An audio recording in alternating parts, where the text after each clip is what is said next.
Our next session is Atmanirbhar Bharat, Wanted Manufacturing Havens. It's a $5 trillion dream, and if India has to realize that dream, then we need the country's manufacturing engine to fire at full power. Yet the popular narrative is that India is great for services, but not so much for manufacturing. But guess what? That narrative is rapidly changing. Don't take my word for it. Hear it from our expert panel comprising Mr. Arvind Meligiri. Sir, please join us.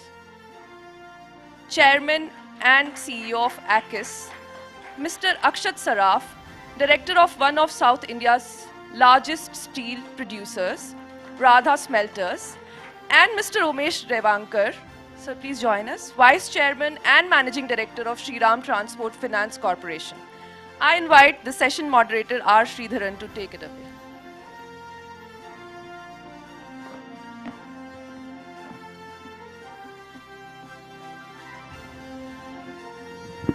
Thank you for that lovely introduction, Priya. So as Priya mentioned, the popular narrative so far has been that India is a great place to, make software, export software, but maybe not manufacture. But I have reason to believe, not just because Prime Minister Modi announced Make in India as an ambitious target for the country and said we should be a 5 trillion economy by 2025. The fact is, a lot of companies are now beginning to de-risk their China strategy, which has traditionally been the hub for manufacturing. And a lot of them are now looking at India as an alternate destination. Even large manufacturers like Samsung, Apple have moved manufacturing to India. So Arvind, I'm going to start with you because what ACIS has done over the last 10 years of your dedication is simply amazing work. You have set up a very successful SEZ in Belgavi of all places, and you have Boeing and Airbus manufacturing there, components. So let us tell the people, how did you, work this miracle? How did you convince the two biggest, largest aviation companies to make parts in India? Thanks, Sri. Look, India has always been a great engineering talent. We always had all our IT services and engineering services which came out of their engineering schools which were built upon over last 2-3 decades. And a lot of talent came out, and that's what happened.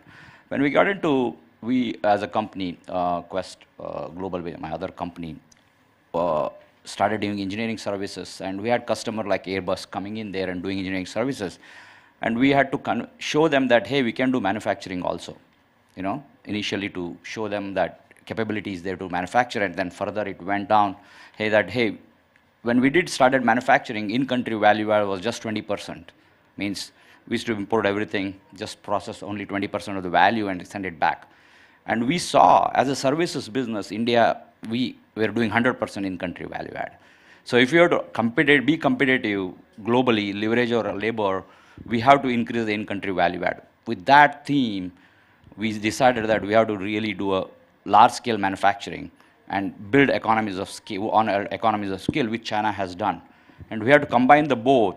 And if you really look at globally, manufacturing doesn't happen in cities. LA, New York, Paris don't do manufacturing. But in India, most of the time we get in manufacturing, they're all around big cities because logistics, infrastructure, various other issues, and lifestyle, all those things. So we had to break that mold. So if you are really competitive in the long run, 2-3 decades, if you have to take a horizon, so you have to be in hinterlands where people are available, labor is cheaper, and also the land availability is also much, much better. So special economic zone was set up in Belgavi, which is a tier 3, tier 4 city. Umesh was just mentioning to me now that it's the 5th largest in the state of Karnataka, but it used to be 3rd largest one point in time. City has not really grown from the perspective of not many people who come and settle in Belgaum from outside, unless they have to come. But the point is, people are going out of Belgavi to other places to work. That has kind of stopped. We were able to attract talent, but we have to build this capability from scratch. Training, development, fresh out of school people, train them to deliver aerospace quality parts.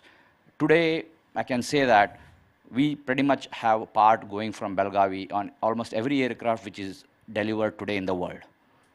Airbus, Boeing, and Bombardier, you name it, it goes from there.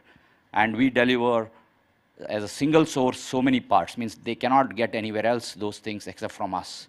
That's what happened. And we are delivering on time and quality. For example, Airbus, we are delivered 100% on time, zero defects for last 18 months. We just received that notification. It's it's not unusual for a company sitting in place like Belgavi and doing it within aerospace industry. And, so and with very little rejection rate, I'm yeah, told. zero defects you have to have. Amazing. You can't have that. Yeah. So that is, you need to build means you have to invest, you have to take a long-term view, you need to build infrastructure where infrastructure is not there, and we have to have 100% uptime of power. All those things have to be built. Right. It's a long-term view. Right. So that's a lot of heavy lifting you've done over the last 10 years to make this happen, really, Arvind. So, kudos to you. How much of the government's focus on productivity-linked incentive, the PLI scheme, really helping manufacturers, because now the focus is on output rather than on just some random incentives. This is linked to your output, and you're rewarded for higher output, right?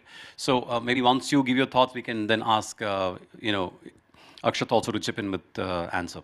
Yeah, I think after the government's Make in India program, this is the first time they came up with the incentives actually to support Make in India, in my view. And that was driven predominantly to connect it to Atmanirbhar Bharat and make sure that India is self-sufficient with respect to capability, technology. And first set of incentives have gone towards reducing the technology dependence from outside, like high alloy steel, steel investments, and some of the automotive exports to support some of those things, and also what was taken away from WTI issues, and that has gone. But one thing I believe has not been focused on, the sectors where job creation is driven through the incentives. It's predominantly driven to the revenue, but job creation doesn't really reflect in any of the PLIs. I think it's a very, very important element. We should include that somehow. It's not easy, it's complicated, but nothing is easy in the world. So we have to find a way to do that, in my view. Right. So, Akshat, your industry is probably one of the most traditional and very, very hardcore in the sense you make steel bars, and you just doubled your capacity. So what gave you the confidence to invest in a new greenfield entity? And you told me you doubled your revenues. So do you find the environment for manufacturing changing, improving, getting better in India? Yeah, absolutely. I feel like India is a great, great place to be right now, especially in the infrastructure or real estate space. If you look at the kind of infrastructure spending the government is doing, there's a huge, huge, huge influx coming our way. And besides that, the average per capita consumption of steel, the average steel that a person in India uses is 80 kgs. And the world average is 250 kgs. So that's not just the US or countries like that, it's the world average. So that shows us how much scope is there. And with this kind of scope, with this kind of infrastructure growth that the government is pumping in, whether you see the NHAIs, whether you see local road developments or the ports that are being made, there's a lot of scope, and that kind of gave us the confidence to expand our production, because there is demand. And besides that, like, Indian steel is being more and more accepted worldwide. Of course, the new export regulations are putting a damper on it, but overall, like, the last couple of years, especially post-COVID, have been really good for steel in India, and the prices have reflected that as well. Right. So you all smiles. So far, so good. Excellent. So, Mr. Ivankar, you have a different perspective on the whole industry. You're not a manufacturer per se, but you have the perspective of a logistics player. You are financing the logistics industry, especially trucks. How do you see the environment changing for the industry? Because logistics actually continues to be a big pain point even today for most manufacturers. I would like to recall my, I was in Harvard in 2010. There was a case study on India. The economics professor, he made a case study of India, and he was talking about how India's infrastructure and how weak, how bad, how things are not running properly.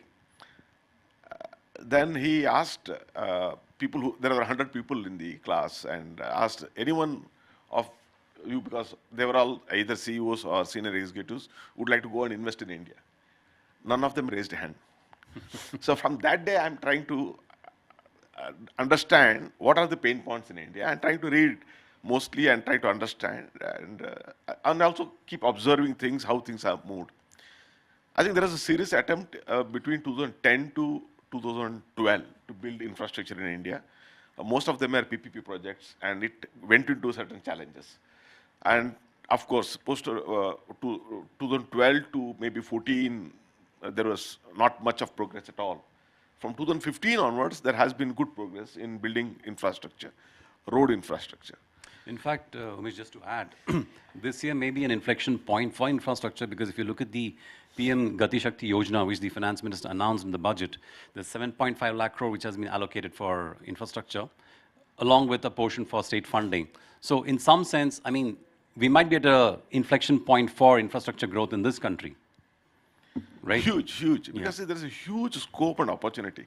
Today, the world money is chasing the area where there is a scope. Where people call it as a problem area. That is the area you make money, where you have some risk, but you make money. Now, if you look at India's logistics cost as a percentage of GDP, it is 14%. And world average, especially developed countries, it is around 8%.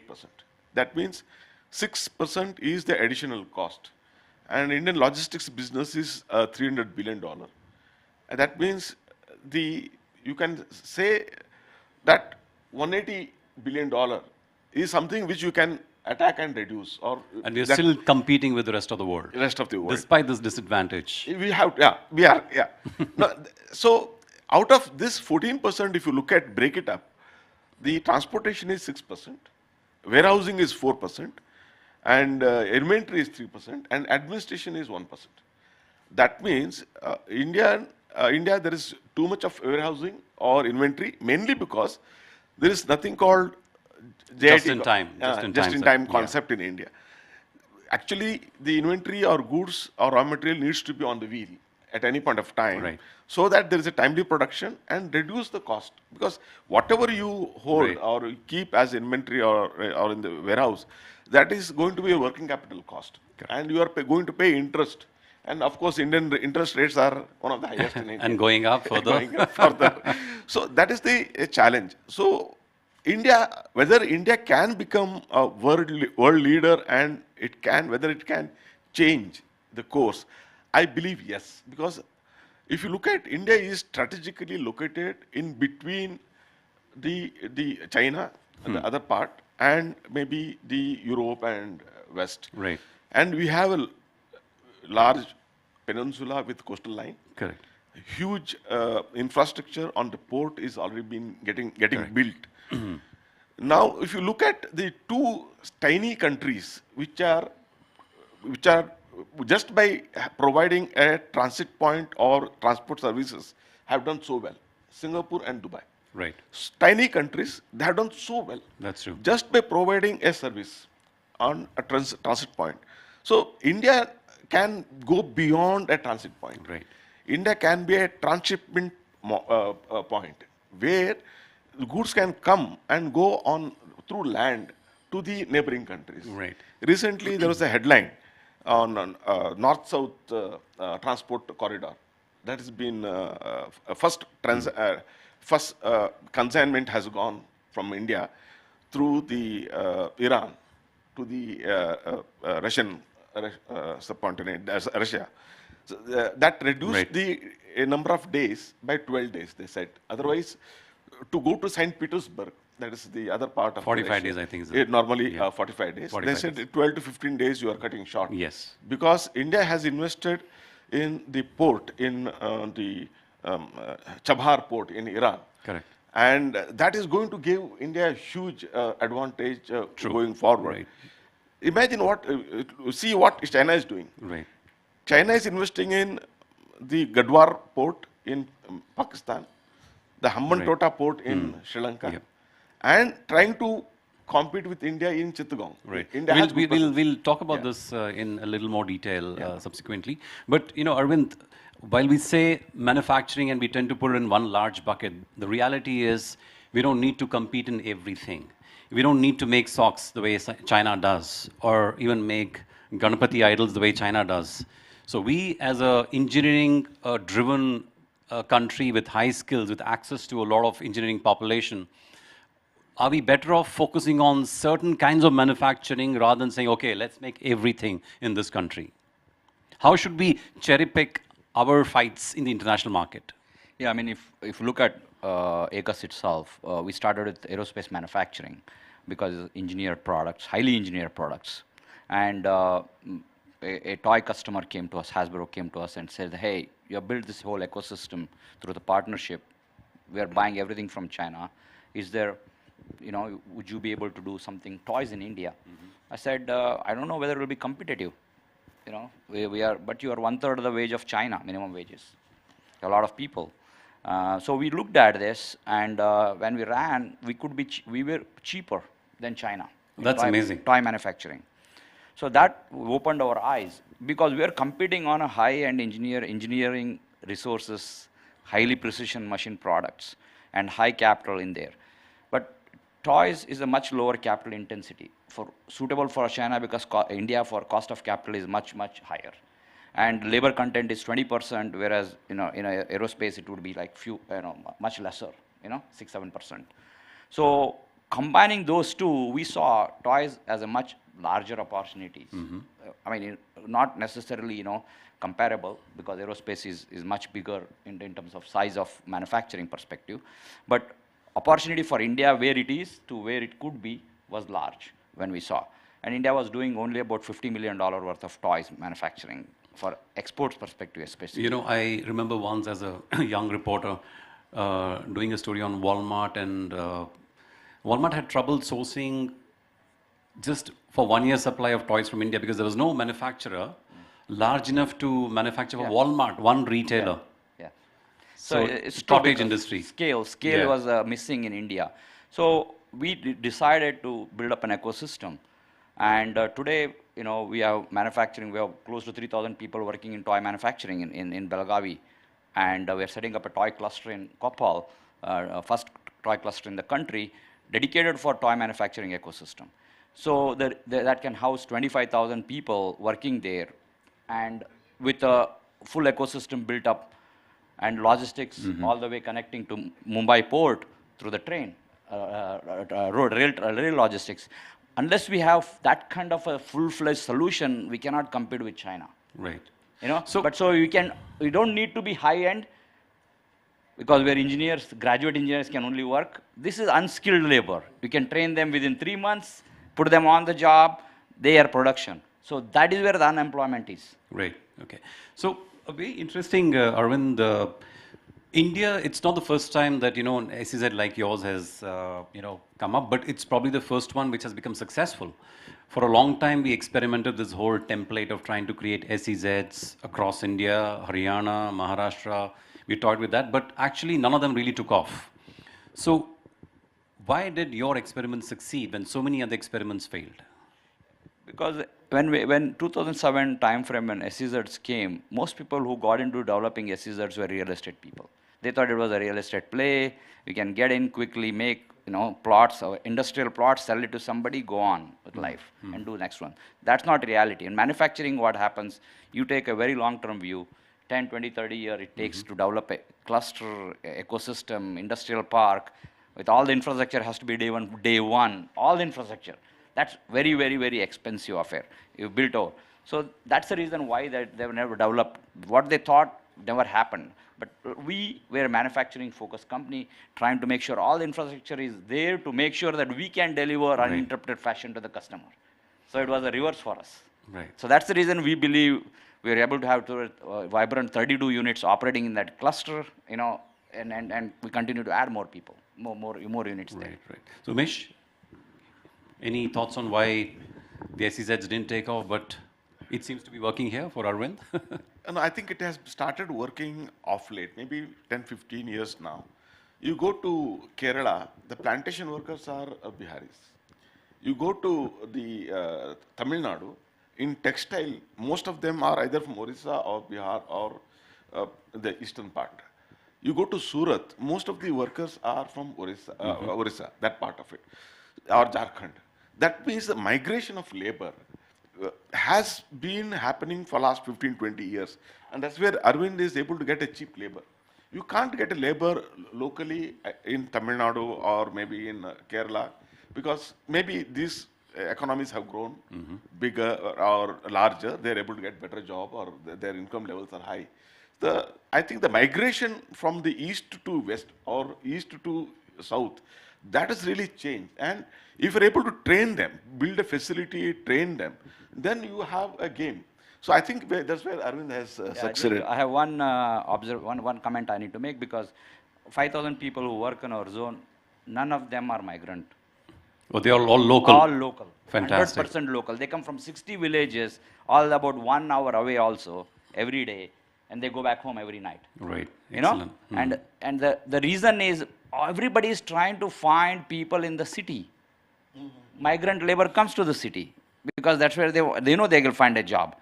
But you go take your manufacturing into the hinterlands where the people are there. But you have to spend a lot of time training them, right? Exactly. No, training is always is there. You have to do training, specific training. You go take manufacturing hinterland. Why are we setting up toy cluster in Koppal? Koppal is the least developed district of Karnataka. 34th district of Karnataka, developed district of Karnataka. There is no jobs there. Okay? In Hospet you go, other side where you have plant, you know, you have a steel industry. Right. This side you come to Gadag, you have agriculture. This is a complete dry land, get 4 rains a year at best. Okay? The people make meager income working 3 months a year. So you go there, we had just a request for application, we had 15,000 people line up for jobs. Right. From locals. So what I'm saying is, people are available.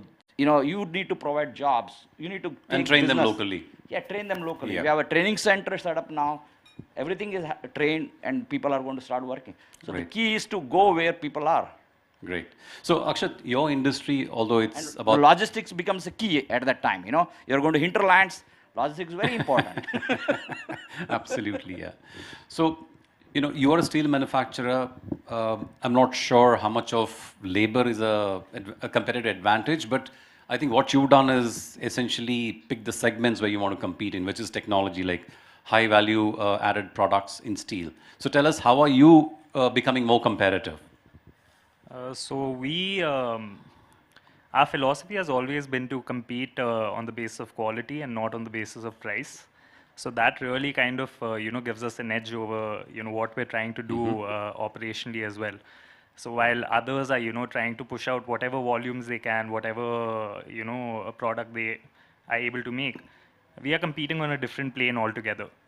So that gives us a big price advantage, and, it gives us the leverage to also experiment with new technology.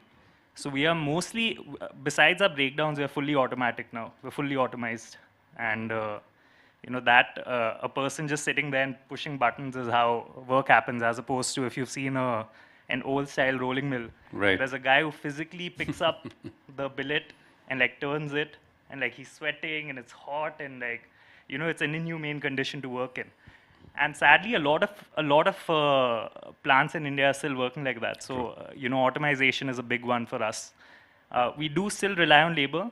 It is essential for any manufacturing facility in India, I guess.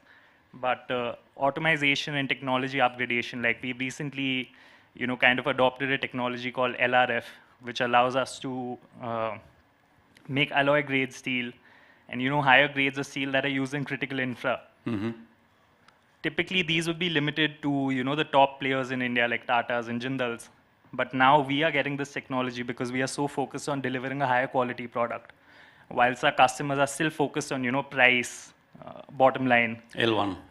Yeah, just L1, and like, just trying to look at very short-term gains. Right. So, Arvind, you travel the world. You have a manufacturing facility in US, you have a manufacturing facility in France, and you're going to be investing $1 billion in India. That's a huge sum of money. But tell me something, if there's one thing which the COVID pandemic has shown to the world, it's that how fragile the global supply chain really is. we're still dealing with disrupted semiconductor supplies, sensor supply from China, and there are, ships which are like docked outside of all these big ports in China, and with no merchandise to pick up. How is the post-COVID world looking to, basically de-risk its manufacturing bets? What are you hearing from the people, from the customers that you're meeting around the world? Yeah, I just want to correct. We have invested about $500 million till now. Another 500 million will be coming in the in. next 10 years. Yes. Just wanted to. Look, global supply chain is fragile. Was fragile before the war, and war has made a mess out of the whole thing. Especially in aerospace industry where we are playing. Titanium is dependency of China, Russia has been very high.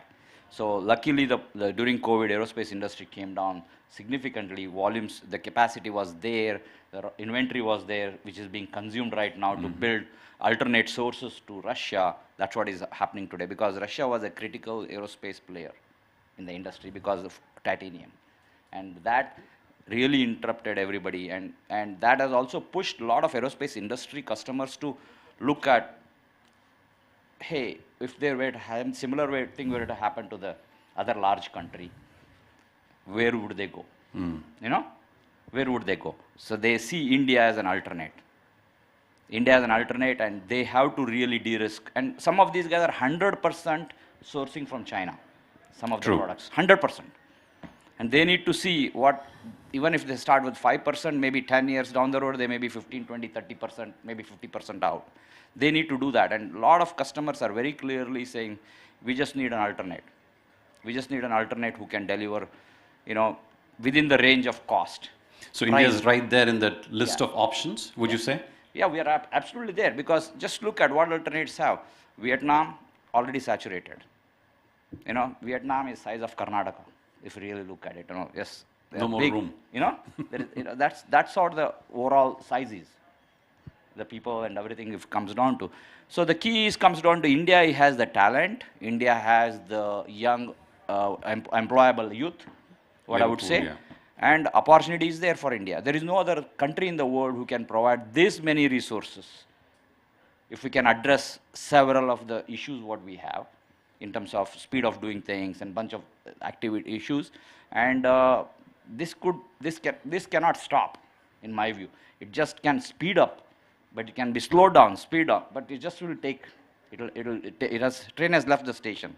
India needs to make it easier. Right. So the other thing, Akshat, the conversation which has now come to the table in the post-pandemic world is, earlier a manufacturer was basically, shipping out all the different parts that were going into making let's say an end product, where there were 100 suppliers working to help produce one particular product. But now, in the post-pandemic world, the conversation is going back to whether there is merit in being vertically integrated. So in your industry, vertical integration for you would probably mean going back to iron ore and all that stuff. So what is the thought process? How are you looking at this post-pandemic world? So I feel like, again, coming back to quality, India and Indians are becoming increasingly quality conscious. And the only way to actually deliver, the best kind of product to your customers, to the nation, in fact, is to be fully integrated. And in my industry, it's the biggest players are obviously fully integrated. And it's a kind of necessity, because when you have to control costs and manage volumes of the tune of thousands of crores, you kind of have to look at every penny that you can save. So integration helps in both cost cutting as well as quality production. And it's actually evident. Like, you can look at all the government agencies that are procuring steel and even other products right now. They all opt for fully integrated plants only. And I see that trend increasingly. Obviously, steel, I've seen it firsthand, but even other industries. I was having a conversation with Mr. Arvind earlier also that there's a lot of scope for things that are not even here in India right now. And so I feel like I would like to add a couple of comments on that. Yeah, sure. The industry like steel, when you get into a vertical integration is possible. But industry like what we are in aerospace or toys, it is about partnerships. because you got to be good in what you are, okay? So if I'm a machining specialist, I need to be having high volume, high capacity, machining capacity. Then there is a forging guy who has to be partner with me, vertically integrated through partnerships. Not necessarily you have to own, but you have to be able to live with the pain of both of, whatever somebody feels the pain, other person also. Somebody coughs, other should catch, somebody catches cold, otherwise should.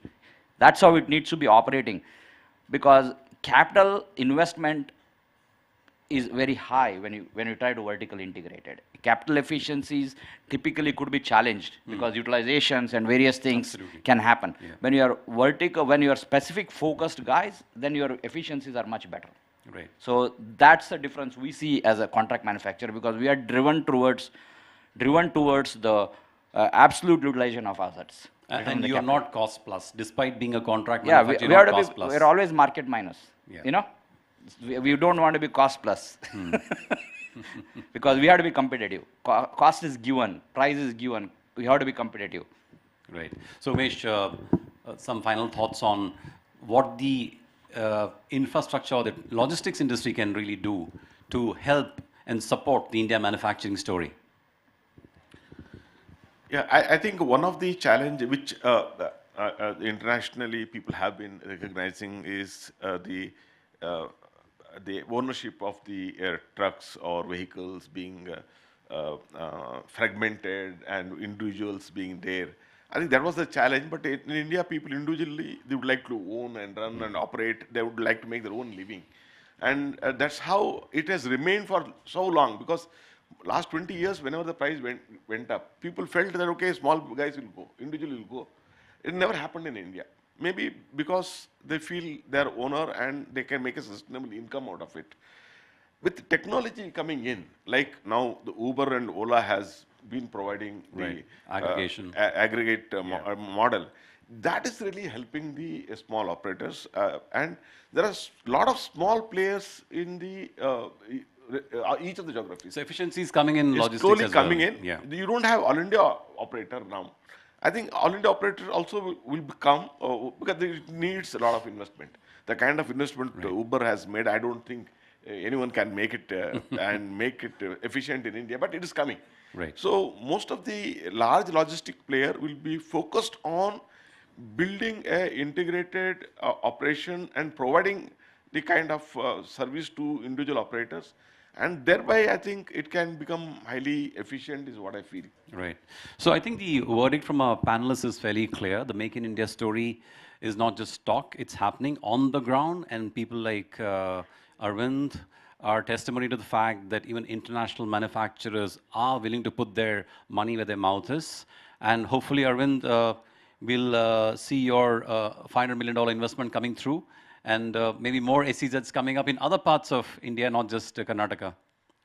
Yeah, look, we are, currently we have 3 zones going in Karnataka, because we felt that it's a right place, with talent perspective and everything. So we're always open looking at other states, and we need to work with the governments to make these things happen. It's not easy. India is complex, right. But our job has been to provide a smooth opportunity to have smoother operations for people who come from international market. They want to establish manufacturing.